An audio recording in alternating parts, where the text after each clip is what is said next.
Good morning, Yamhill County. This is Ray and Kyle with To the Root of It. Good morning there, Kyle. How you doing? I am doing great, Ray. We're coming to you from the lobby of CarStar here in McMinnville, and we're streaming live on Facebook, so you can catch us on there. But we're also here on 1260 AM. This is your weekly gardening show, To the Root of It.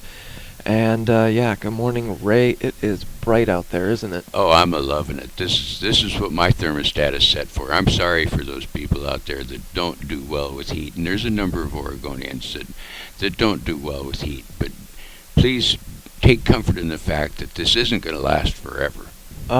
This ain't like Arizona. It can kind of seem like forever, though, especially with the weather report that we've been looking at here from the Weather Cafe by Rufus. It's available over at ovs.com. But he's saying that we are having the warm up. Yep. And it's coming. It's time. But this past week was really nice. We had the nice rains, so it's about time for summer to kick in. And for the next foreseeable future 2 weeks, we're looking at nothing but sun. Well, this has been a kind of a nice, gentle warm up. It's not. This is going to be the hottest day, isn't it? I think. For what has been predicted for all year. Yeah. Sure. Yeah. So far. It's possible. Yeah, it's possible. It could be warm out. So, drink plenty of liquids, water your plants bright and early in the morning, and we'll all get through this just fine. Keep in a shady spot, make lots of iced tea. 89 degrees predicted for here in the Yamhill County area, basically Amity, McMinnville, Newburgh. Right. That's essentially where we're going with 89 degrees, so not quite 90. Tomorrow, Sunday, we're looking at 90 degrees. Monday, 91. Tuesday, we cool down back into the mid-80s. Right. It's just going to do a quick little spike, so, Uh-huh. So again, in through next weekend, nothing but clear skies. And speaking to that, because we are gardeners, we got to water early in the morning. Yes. Set those timers if you are so fortunate. Otherwise, you're going to want to be out there around 7:30, before 9 o'clock. Just as soon as the sun comes up is a good time to go out and do it. Get her watered slowly and deeply. Don't overhead water during this time of the year if you can possibly avoid it. I know not everybody, but lots of people have yard sprinklers and things like that, and you're going to get some overhead watering on your plants. But if you do it early enough in the day, they'll have a chance to dry out before the hot sun comes, and they'll be fine. Yeah, it's the flowers that are blooming right now that you really don't want to get that water on, because then they die. They get the brown spot. You get the brown spots and so yeah, those drip systems. This is time to test those wheels. It is time to roll out the old soaker hose and wind it around between the plants. And I ordered a soaker hose just this morning, trying to get those in, because I've been using the ones from the box stores, those tubes, those that last a season, and then they turn to crumble to dust. They cook. Yeah, so I found this one that is actually a fabric. I want to say it's not Kevlar, but it's like one of those. It's a fabric-y fabric, and for me that seems, and it's flat. It seems more like it'll be more durable and last longer throughout the seasons. Kind of like what the fire hose is covered with. Yeah, that should last you well through this season, and make sure you dry it empty.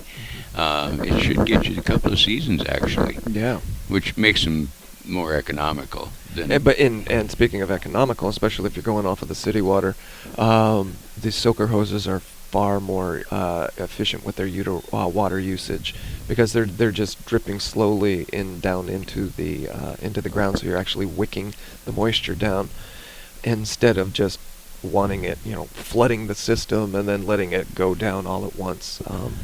I really kind of feel sorry for people who turn on big sprinkler systems and then and as you're walking by, you're watching their water run across the sidewalk and into the gutter and down the street it goes, and you go, oh man. I don't know, what is that? It's like I see money running down the street. Right, that's what I'm saying. It's like 5 cents a gallon or something like that. Yeah, and you go, oh man. Okay, so that's the weather that's taken us in through the weekend. So going back to the Rufus Cafe, we can expect, this is looking more forward into the middle of June, June 15th. That's when we're going to maybe get cooler and some showers at times, he's predicting. So that's not so far away. That's within my planning range. It's always so hard here. People say that rain's going to come in the summer, and it doesn't. Yeah, that's a little disappointing, but, historically, we get like a week or 10 days of warm weather, and then we'll get a little marine push, and the clouds will come in, and it'll cool down for And then 3 or 4 100 days. days of dry. Well, we've also had, I remember, I think it was like 1990 something when we had the year of the green tomato.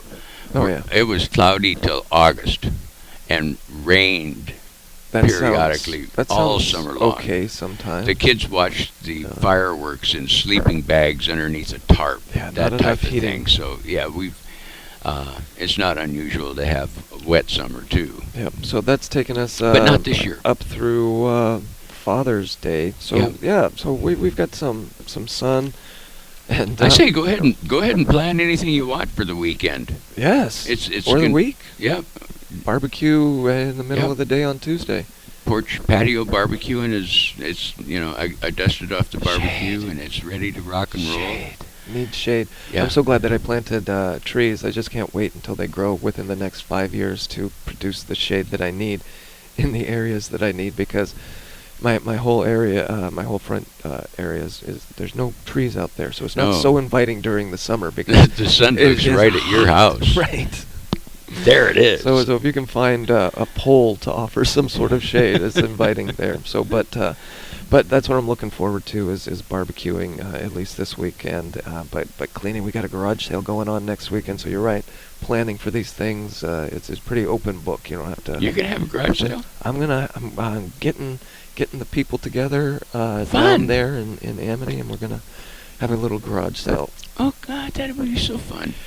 Fun and practical, because we have a lot of stuff, as it turns out, and I didn't realize how much stuff we have. I'm going to go out and do a little garage sailing this afternoon. I need a big kettle to melt wax in. It's going to be sacrificed. What are you melting wax in for? I'm gonna make a camping candle. Oh, I'll tell you after the show. with the neem. You putting some neem in there, or is it just oh yeah? Yeah. Wow. Yeah, Tell me after the show. And you just go get candles at garage sales and melt them down, and People sell. put Oh. some neem oil in with the wax. I'm picturing used birthday candles. Oh yeah, well being you sold for- need like 5 of those to put in. You take the big can. Okay, I'll tell you the secret. Yeah. You take the big cookie tin Yeah. and you wind up corrugated cardboard about a ½ inch below the rim of the can, Okay. just as tight as you can pack it in there. Then you slip in 5 of those big 4-inch by ½ inch diameter candles. Yeah. Those are your wicks. And you just slip them down between the cardboard. Then you melt a whole bunch of wax. You scoop out the wicks from the candles that because you don't need them. And then you pour this hot wax in, and you fill up this cookie tin filled with corrugated cardboard with wax. And it becomes a giant candle. Now, the beauty of these, and where I saw them was on our adventure, and a guy had one on his table, and it had a flame about that high, and I'm going, You were impressed with I'm that. going, man, Friday, don't you know that all of New Mexico is under a red flag warning? And he goes, it's a candle. It's a candle. It's not a wood fire. It's not a barbecue fire. It gives off no sparks. Oh, that's great. And I went, oh, well, I'll just shut up now and go get my marshmallows. Well, see, the reason wax interests me is because when you're grafting a grapevine or some other things, is you put the 2 pieces, the root stock and the top vine, and you stick them together, and then you use paraffin wax to make the seal. Right. And so if you were telling me that you could, you were melting the wax, I thought it maybe had some grafting going on. But this is definitely not the time for grafting. This is just it's like a barbecue and a cookie tin. Wow. Interesting. And they're totally legal. Because they do not. For now. For now, yes. Because they do not emit sparks. It's just a big candle. All right. But anyway, we're going to take a little break here, folks. This is Ray and Kyle at To the Root of It. We do not have telephone service this morning, do we? No, but Yeah, that's okay no. because you can always email us, which is where we get a lot of our questions It's from. re- So when we come back, we'll talk about some of the questions that we've gotten that have been sent into the extension office here in EML also. So you're listening to The Root of It, streaming on Facebook.com. This is Ray and Kyle on KLYC, 1260 AM.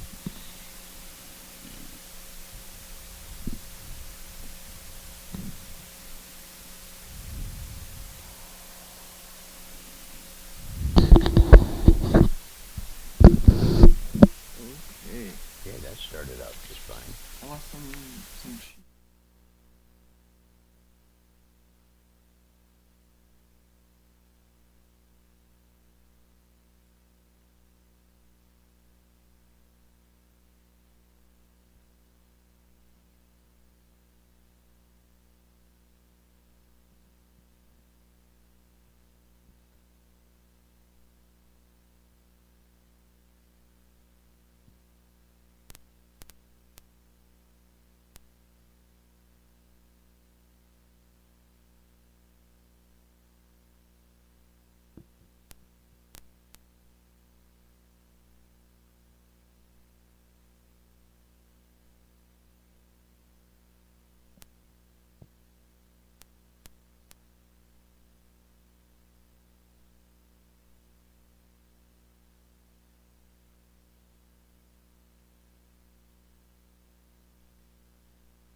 And we're back.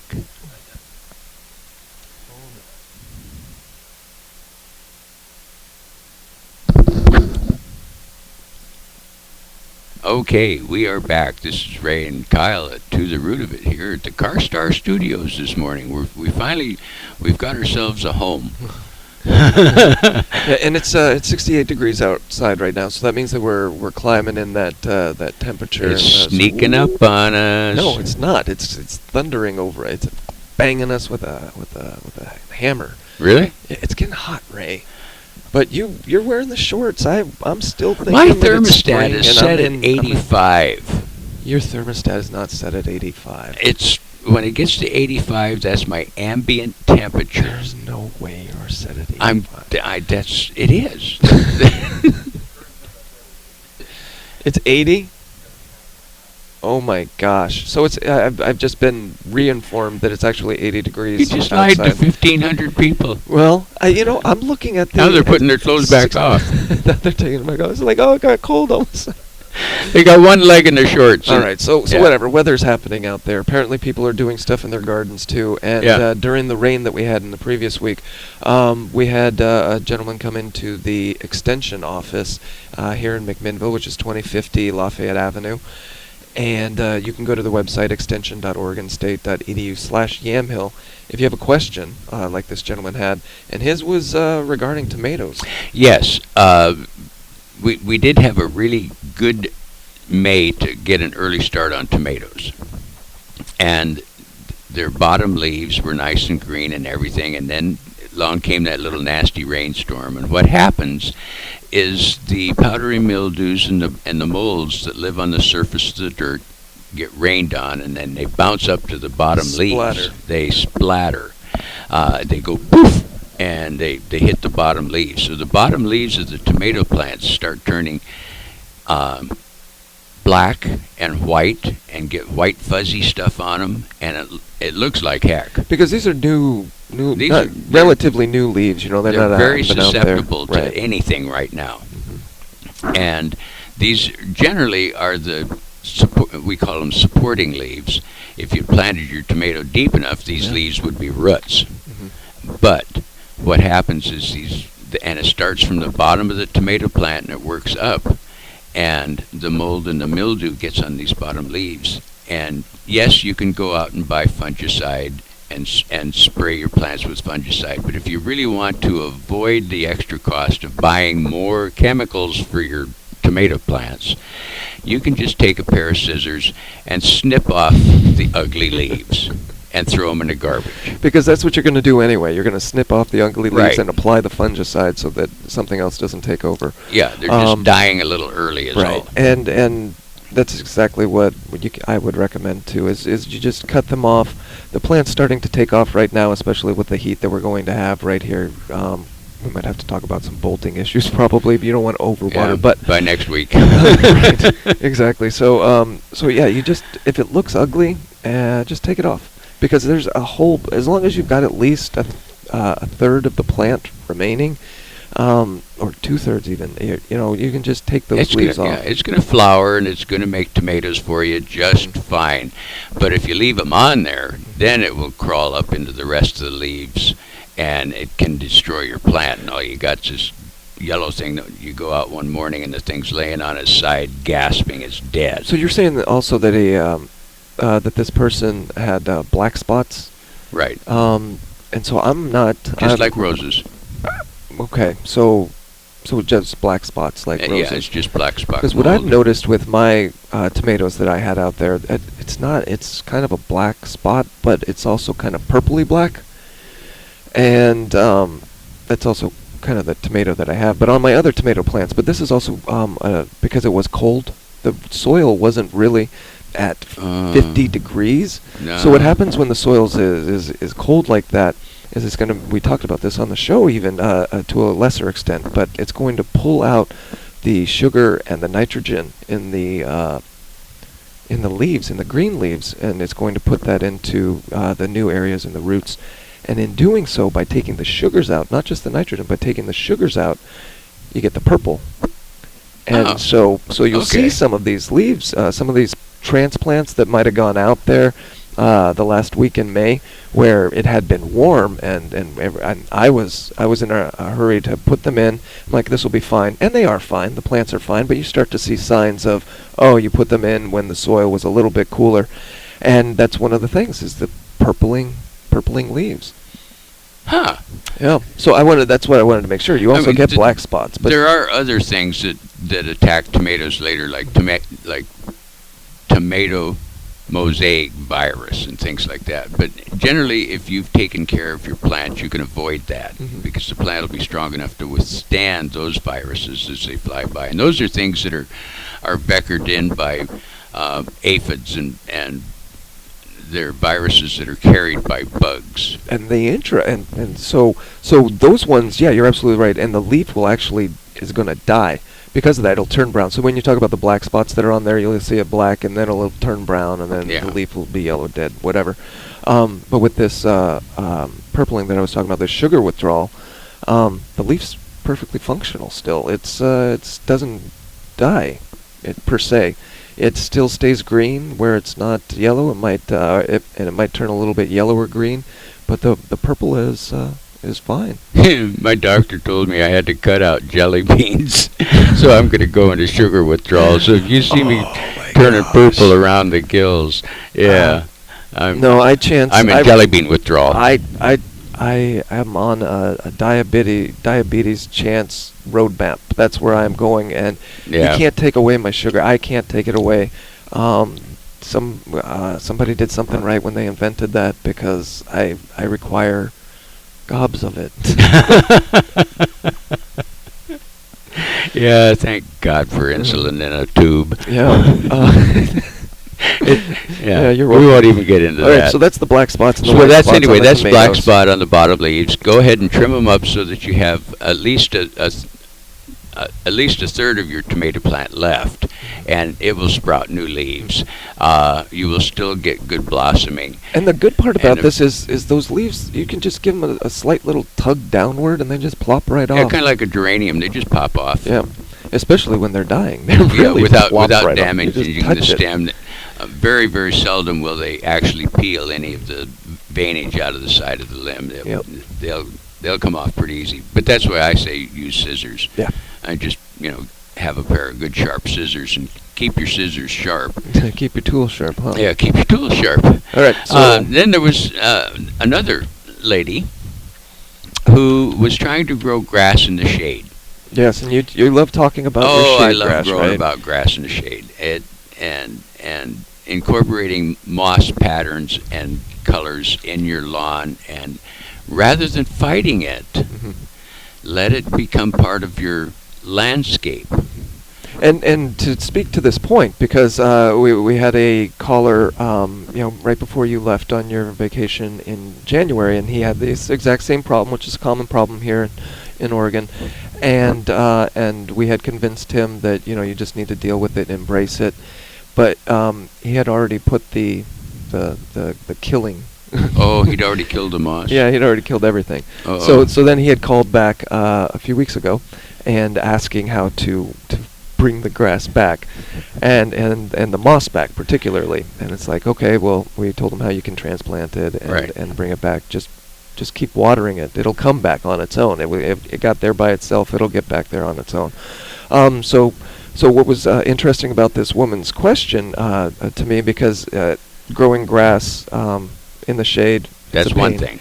Right. But there was also the vegetable garden that she has in the same area of this Douglas fir tree that she also has issues with. And Douglas fir trees are pretty popular around this area, and with limited space, you might run into it. Is that what it is? Yeah, I'm it really familiar, is. But now I'm familiar. No. Thank you for educating me. Yeah. And so anyway, so you're going to run into evergreen trees. So I was thinking pine trees also might have this problem, because you had the same thought as I did, which is high acidity is the soil type that's going to be around these Douglas fir trees, and so that's probably why you're going to have problems growing the vegetable gardens. But as it turns out, these trees can grow very well in any type of soil, so that unless you soil test, you're not necessarily going to have the answer to the question. So probably what she needs to do is have the soil tested to know exactly what pH we're dealing with, and then That's step one. That's Is find step out, one. what is your dirt doing right now Yeah. as far as pH, because like you say, most conifers can grow in just about anything, as long as they have water. It may be a different type of conifer. I mean, even over in eastern Oregon, where rainfall is extremely scarce, you have pines and junipers and various types of pines that grow perfectly well. Right, you've got the in lobley lava. pine, you've got the Scots pine, you've got all these sub pines that can do well in these, but do better in these different types of soil, whereas vegetables don't. Vegetables need that consistent. It might be slightly higher in the acidity, so when she's dealing with a fir tree, maybe it's even higher. But again, that's the soil test. But I also think that these things cast shadows, especially the taller trees. True. And so vegetables require sun. Some of the vegetables actually require as much as 8 hours. Anything that's fruiting, so like a tomato, an eggplant, these fruiting vegetables, they're fruits, right? Right. Anyway, Tomatoes. these things need Yeah. 8 hours of light. And so if you have a Douglas fir tree that's right there that's casting a shadow, 12 hours out of the day, that might not be the best place for it in that realm. But then you've got these vegetables that do okay with only 4 to 6 hours of light. Well, yeah, like your cabbages and your leafy greens and your root vegetables, carrots, potatoes will grow fine with 4 to 6 hours of direct sunlight. Yep. But don't give up on growing tomatoes in your yard. Just find where the sun is Right. and plant your tomato in between the dahlias, or plant your tomatoes in the rose bushes. And let them be part of your overall landscape. Right. Or a very popular thing to do is put tomatoes in big pots and put them on your patio. You can do these in apartments Mm-hmm. and have very successful tomato growth just by moving the pot to where the sun is, Right. or planting the plant where the sun really is. And you can, if you want to go out at noon and look around your yard and see what's really sunny right at noon, you can do this with an ice cold tea in your hand and wander around your lawn and pick a sunny spot and put a tomato where the sun is. Right there. Because it's going to be halfway, at least probably about this time, halfway Yeah. of light and then halfway more of light. And you'll see where the shade actually hits, and do the plant a favor, put it where it would be happy. Mm-hmm. And that's generally going to be out of the drip line from the trees, because conifers, pines, firs, cedars, all exude a certain amount of pitch, minuscule droplets. If you've ever parked your car Don't do underneath it. a fir tree, Yeah. Don't do you know what I'm talking about. And you get the little tiny drops on your windshield, and you don't even see them until you turn your wipers on the first time. And then they're all over the place. And then it goes, and you're stuck with this mess. Yep. Well, those are little minuscule pieces of pitch that fall off the trees. Well, when they fall on the dirt, then they cause the pH to get lower and more acidic. The pine cone, or the fir cones that fall off, the pine cones that fall off, these all contribute to the acidic factor of the dirt as they break down and become part of your mulch complex. So and that's important because the soil, but you can fix that because Yeah. you can easily amend it. Actually, like I went to ecology this week so that I could amend my soil that needs to be completely amended. So I went down there and I picked it up, and then I read something after I added this into where I needed it. I read something that said make sure that you're not adding your fertilizer, your compost to during heat. No, or you drought don't want time. no. And which is what's coming up. And the reason is because you might not be adding enough water for all of those new chemicals that are getting into the soil. So it's like I was saying, it's eating a vitamin on an empty stomach. You just get nauseous and sick. So the plant's just going to be Well, the plant's going to get overwhelmed. sick. Yeah, it's going to be overwhelmed, and so not a good time. necessarily, but but you amend the soil. So sure, you're near the Douglas fir tree that's in your backyard and it's been there forever and it's not going anywhere, but you want to plant your vegetables. You just go ahead and you make your raised bed. You can scrape the earth a little bit or whatever you need to do, but then you mix in that compost with the earth, and then that'll bring the pH to the level you need. Well, the really cool thing about just the plain black garden compost that you can get from Northwest Greenlands is that when it's done with their cooking process, it's neutral. So you're not adding either acid or base to the soil, but what you're doing is you're freeing up the soil so that the roots can really circulate down through the dirt. You're making your roots really happy. And if you make your roots really happy, you're getting to the root of it. You are. I love that. Anyway, and that makes the plant stronger from within. And so you can go ahead and plant and in the area of conifers, but you need to watch the pH. And if the pH starts getting too low, too acidic, you can just add a little bit of cheap lime, just plain old calcium carbonate. The tomatoes are going to need it later anyway. And there's a correct formula for how much lime you need to act, and you can find that recipe extension.oregonstate.edu/yamhill. So let's say that we want to put that garden next to the fir tree. We've gone ahead and dug a little area. We've amended it with the compost, and so. But before we do that, before we're digging, this was an interesting fact. You want to make sure you're not too close to the root zone of the fir tree. No. And an easy way to tell is you measure the width of the tree. You multiply that by 5. And that's how far around the tree that it's safe to dig, because the tree is going to put out its own roots. They've got a nice deep tap root, but they've also got these incredibly important feeder roots that if you start cutting around them, you can actually kill the whole tree. So that's something that you have to be careful with. But that was interesting to me because I'm going to go hug more trees and then multiply that by 5. To figure out the safe distance. Yeah. Because that's also how you're going to be digging them up almost too. Is 5 times that. Well, yeah, the feeder, like you say, the feeder roots for the tree are to some degree your surface roots because they need a lot of, and that's also the stability for the tree. Any place you've seen new construction and they get too close to the trees, the first thing they do is either injure the tree and one half of it turns brown, or they just take the tree out. And you see that so much in new construction. The first thing they do is they go in and clear cut and dig out the stumps. Yep. Because those trees aren't going to make it anyway. Yep.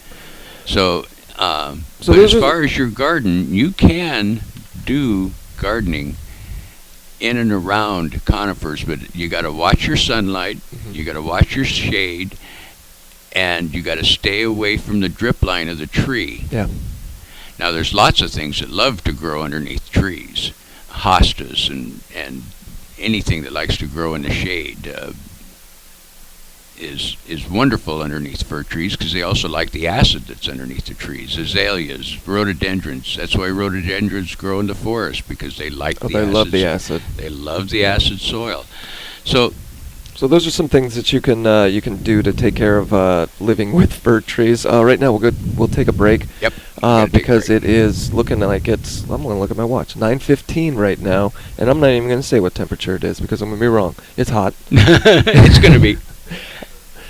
It's 9:35, and so you're listening to The Root of It right here on KLYC 1260 AM. Also streaming on Facebook and on YouTube. But we'll be right back.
And we're back. You're listening to The Root of It right here on KLYC 1260 AM, streaming on Facebook also.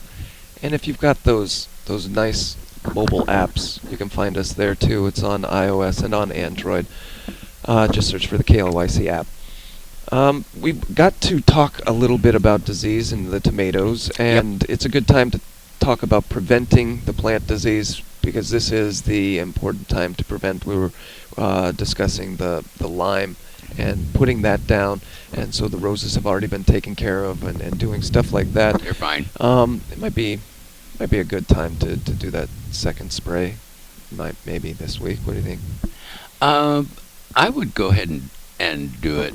And for the fruiting trees too, is particularly I was thinking of if too. if you haven't, this would be your last shot, because now the apples are setting on,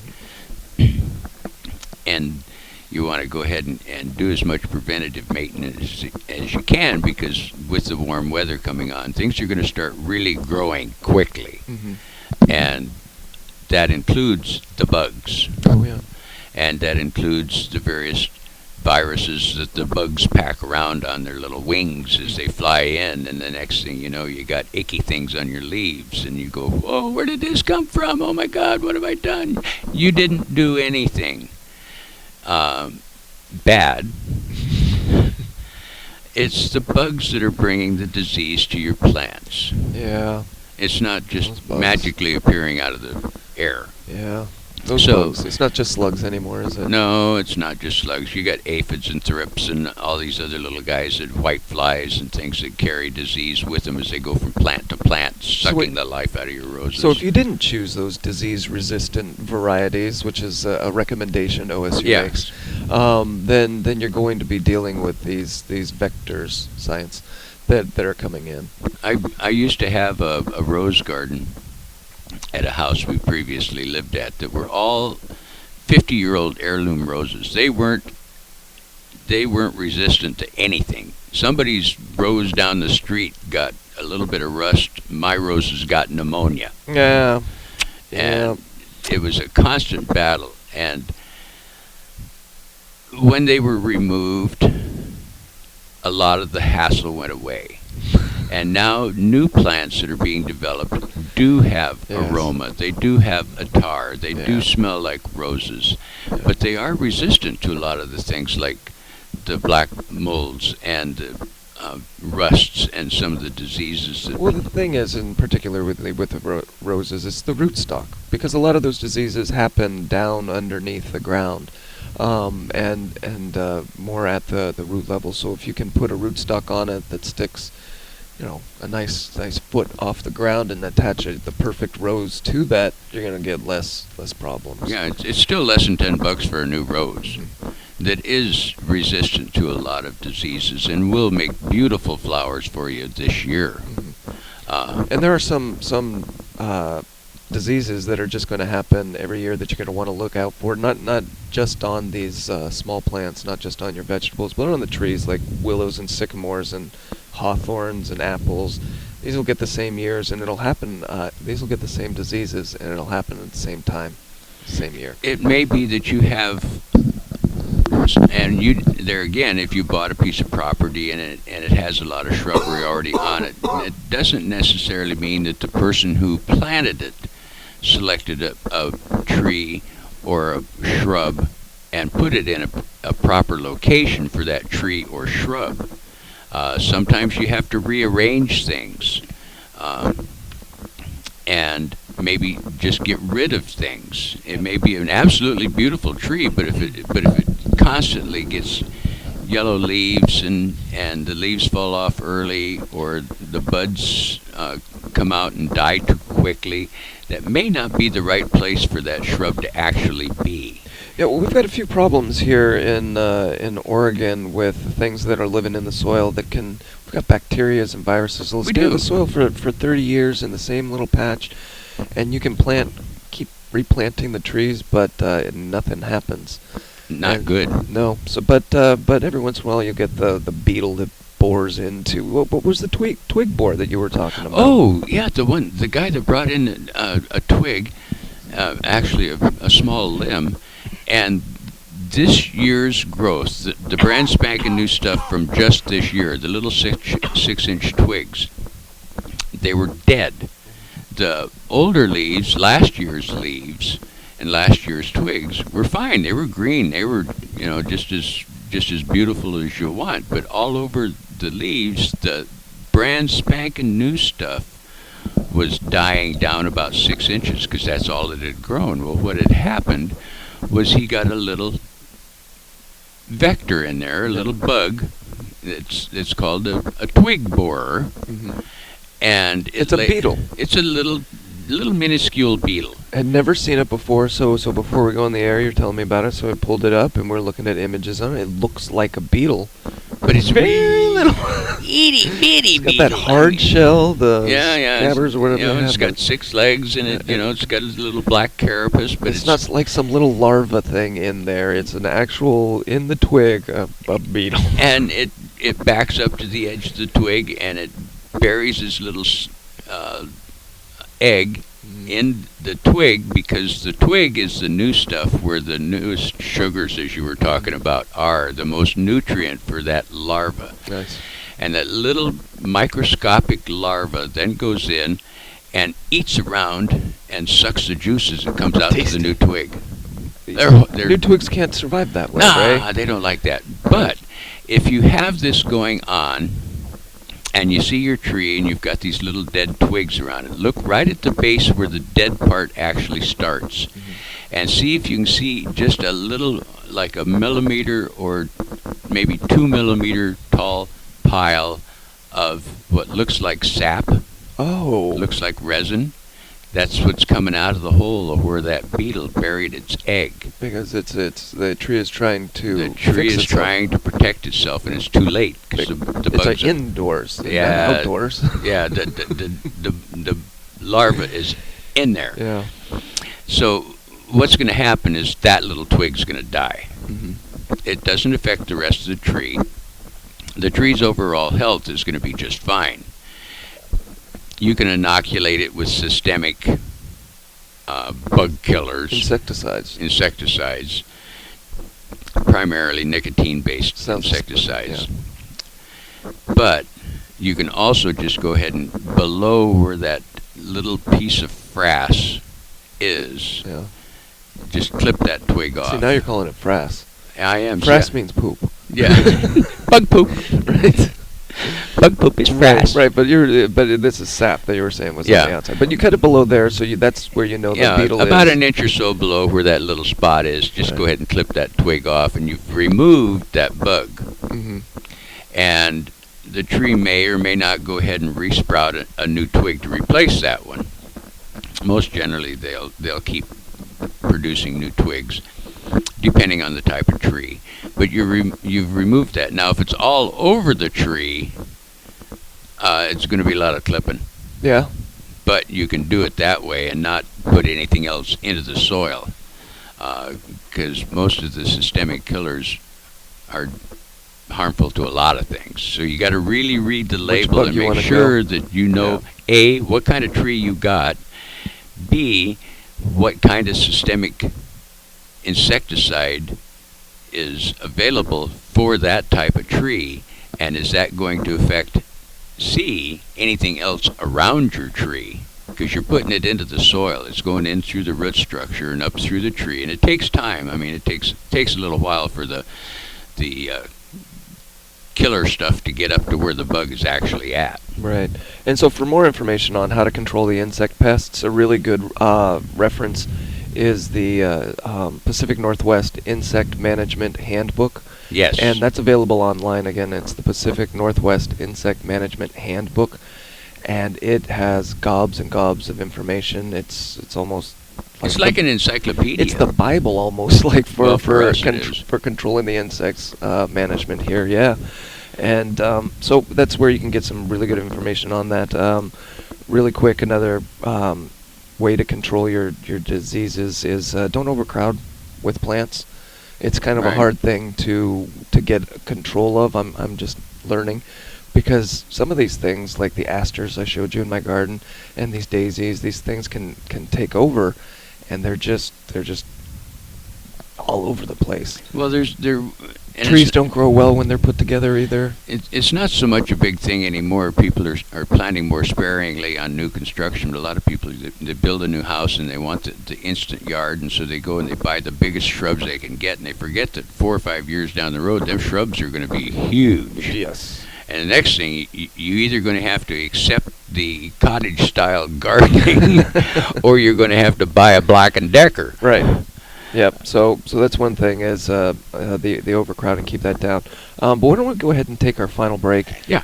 Because it looks like it's about time. And when we come back, we'll get into the June garden calendar that's available over man, there at Extension, and because there's some stuff to take care of. And oddly enough, planting and propagation is not one of them. So no, it's in the dirt. It better be growing now. It better already be in the dirt. So Yeah. when we come back, we'll talk about that. You're listening to The Root of It right here on KLYC, 1260 AM, streaming on Facebook.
Okay, we are back. This is Ray and Kyle with To the Root of It, and we're broadcasting from the Car Star Studio here on Lafayette Avenue, McMinnville.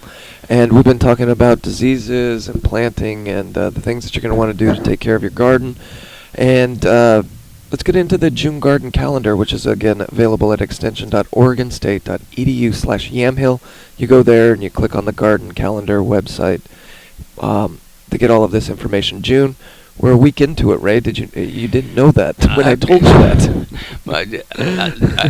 Only my thermostat is set at 85. My whole year-long catalog is not totally on program yet. Okay, so you're probably behind then on one of the things when we talk about planning. You should probably be thinking about constructing that trellis for your tomatoes. Yep. And your cucumbers, the bean poles, and 'Cause they're gonna finding grow quick. ornamentals. And I can speak to this because, yes, just within the past week, my tomato has doubled, and it's about a foot tall right now. I went ahead and I put the cage around it when I transplanted it, so I didn't have to worry about it. It's all taken care of and growing through it. But since we have this heat and maybe with a little watering, I think those tomatoes are going to be even twice as big within a week, 10 days. Our potatoes out at You sent pictures, saw I those, sent pictures of and those. those to you. are incredibly They darn are nice. They are like double that size already. Oh wow! And over at the community garden, the last week the potatoes were about maybe a foot and a half tall. Yeah. This week I went over to do my weed pulling duties, and they're draping over the sides of the raised bed gardens. They have doubled in size in like a week. Yeah, no, I have black and white pictures of these things. They are draping over. But yeah, we put out the monthly newsletter for the OSU Yamhill County Master Gardeners, and in there we had pictures from the community garden. Those potatoes, they're out of the raised beds. Do our listeners know that they can access our monthly newsletter? Oh yeah, they can do that by going to the website, the Yamhill County website. Yeah, YamhillCountyMasterGardeners.org. Oh yeah. And in there, there's a little place where you just click on newsletter, and that not only has all this really good information, but things that master gardeners are doing and have been doing, and our projects and our activities, and lots of really cool information about because we have our active master gardeners listening to the show, and if they're not listening to it, they're catching the rerun on YouTube. And so it's nice to give out this kind of information, and an important one that for me it's really important. It's for you, it's important for every master gardener that's coming up. Yep. Saving the day for the office manager there at the extension office, Deb Zabson. She's retiring this month at the end of June. Bless her heart. Oh my gosh! Since I've been there, she's been nothing but help. She publishes and edits the Grapevine newsletter that we were talking about, and as do I. And so she's been nothing but a great resource for that. But she has all of the pictures of every event that we've done, and she's been there for I don't know how many years, so I would only be doing her disservice to guess. But anyway, so on the 24th of June at the auditorium there at Extension Office, we're going to have a farewell for her. And it's just an important note for us because she's been with Extension for so long, and it's just retirement has got to be a blessed goal. Yeah, that starts at 1 o'clock on Wednesday, June the 24th. Stop by and say goodbye. Yeah, say goodbye to Deb. Yep. So there's that. Let's get back to the gardening. Back to what we should be doing. We should also be honoring Deb. I will not take that away from Deb. But planting and something else we need to touch on. This is June 6th. Oh yeah. And we need to honor our veterans, especially those that were on D-Day. I actually haven't. One of my neighbors was when he was like in his early 20s, was one of the kids that was driving the boat from the supply ships on D-Day onto the beach, delivering tanks. He was like 21, 22 years old at the time. Opening scene in Saving Private Ryan. Yeah.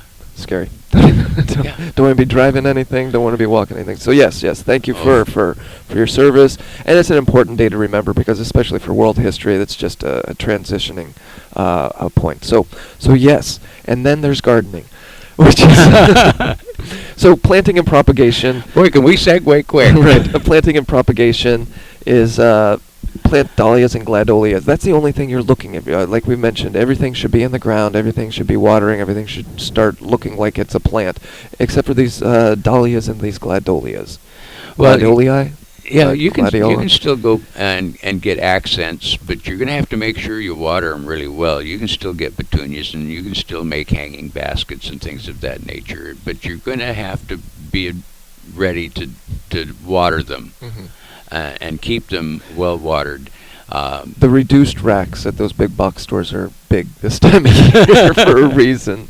Yeah. So those the planting and propagation, not really a big thing, but the maintenance and cleanup. This is when you're going to want to prune those lilacs and forsythias, rhododendrons. Yeah, got to peel those heads off of the rhodies. And it's a good time to cut them as well because they're just pulling everything down into the soil anyway. Pick those ripe strawberries. Yep. Mine are all gone. I don't know if it's because my kids got to them, but we're at the second growth phase of them right now. Everything's branching out and leading out. Raspberries are in, Ray. Yeah. Oh man, Mine aren't they are gorgeous? already red. We are eating them. Oh, Maybe a little bit tart, but still juicy. And my Marion berries have already switched from red to black. They're the halfway point. So for me, it's like a month ahead of time. Now it would be seems a- like. now would be a good time to go ahead and stick out one of those fruit fly traps Oh yeah. to see if you have any I've got- spotted wing Drosophila. You know what I've got? flying by. I've got white raspberries. in White some, raspberries? in some places. You've got the nice little red berry, but then one of those sub berries, those seed carrying juices is white, and inside of there is this nice little juicy insect larva. So yeah, Pretty critter. I got that dealing with, but still, I'm at least 3 weeks ahead of where I should be with those raspberries, already enjoying them. But also speaking to that, they're not as sweet and then the strawberries weren't as Well, not sweet. yet. But they're dark. I mean, we're at rotting phase almost for the raspberries and the strawberries particular. So we did get the darker berry, but it wasn't. They haven't been as sweet, and I think that's because of the messed up growing season that we're having. Well, if your fruit trees have been susceptible to codling moth in the past, you got another chance this week to go ahead and spray for codling moth. For the codling and moth, yeah. protect your fruit. Be sure and read the label. Make sure you're spraying the right spray on the right fruit tree. That's very important. Otherwise, it just may not happen. And use pheromone traps to make sure that you actually have a problem before you start spraying. Cherry trees are gonna Yeah. be dropping their fruit. It may seem like it's early, That's but pretty normal, it's though. normal. They get heavy. They fall. Yeah. And trees have a tendency to naturally winnow out fruit that isn't going to be productive. So Mhm. don't worry about it if it falls off. It's just the tree deciding which ones it wants to keep. Right. So be ready for those. Keep an eye on your azaleas and primroses and other broadleaf ornamentals for root. Watch those for root weevils. You're going to see that because there'll be little notches around the leaves, around the edges. I don't know why do root weevils crawl all the way up into a shrub and then just eat the outside edge. Because they can crawl back inside. And the then they shrub. crawl back down Yeah. and go back underneath the bark dust. No, I don't know. You're gonna have to ask one Anyway. of those. So a few quick tips before we leave because we're wrapping it up. It's 10 o'clock here, Ray. We gotta go out. It's nice and air conditioned inside the Carstar studio here. I do not have air conditioning in my farmhouse, so I have to go back to that. And we're gonna have to be dealing with heat. So is there anything else we want to talk about? Maybe we go in an extra hour. Maybe we don't. Yeah. Well, we sure could because we still got one whole more list to go, but Uh-huh. we'll touch on some of that next week. 'Cause Yeah, that's right. Most of this stuff is for later in the month anyway. So, Right. but So you can get this calendar again. You just go to extension.oregonstate.edu/yamhill. A lot more information for that. But that's if you have any questions, you can email me. I'm Kyle at totherootofit.com, and that's Ray at totherootofit.com. We really enjoy all of the questions. They help us prepare the show and get things answered for what you guys want to know. We're also available at the Farmers Market on some Thursdays here in McMinnville. Yep. We've got the OSU Master Gardeners booth there. You were there last week, so Yes. that's farmer markets are full swing. Another good thing.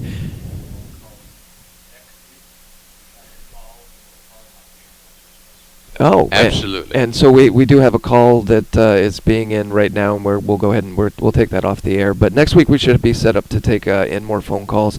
But email us whenever you're Yep. available. You got that nice Chardonnay buzz going on. Just email us your question, right? So you've been listening to The Root of It right here on KLYC. If you missed anything, you can go ahead and catch the reruns on YouTube.com. Just search for KLYC To The Root of It, and there we are. As always, thanks for tuning in. This is Ray. That is Kyle. Or that is Or maybe Ray. the other way. We'll you go know. with the Ray. I'll But- be Kyle today. Thank you. I need that help. So, as my friend Ray always says, Keep your tools sharp.